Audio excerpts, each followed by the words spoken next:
અમારા ગુજરાતીઓનો ખાલી ગજ કાફી છે સાહેબ. આખા ભારતમાં સારામાં સારું રાજ્ય કયું? તો કે ગુજરાત. આખા ભારતમાં સારામાં સારું પાટનગર કયું? તો કે ગાંધીનગર.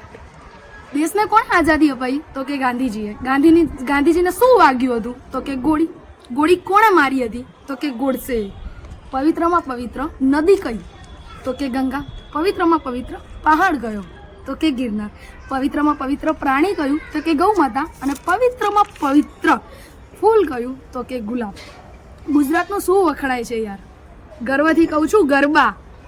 સારામાં સારું કામ કરતા પહેલા સૌથી પહેલા કોની સ્થાપના કરવામાં આવે? તો કે ગણપતિ દાદાની. વિધિ કરવા માટે કોણ આવે છે? ગોરદાદા. એમાં શું વહેંચાય છે? ગોરધાણા. જે કંઈ સમજે નહીં એને શું કહેવાય? તો કે ગધેડું. સૌથી વધારે વિદ્યાર્થીઓ શેમાં ફેલ થાય છે? તો ગર્વથી કહું છું, ગણિતમાં ફેલ થાય છે વાલા. જીવનમાં માર્ગ કોણ બતાવે છે? તો કે ગુરુજી. આટલું સરસ લખાણ કયો વ્યક્તિ કરી શકે? તો કે ગુજરાતી. તો ગુજરાત સ્થાપના દિવસની દરેક ગુજરાતીઓને હાર્દિક હાર્દિક હાર્દિક શુભકામના.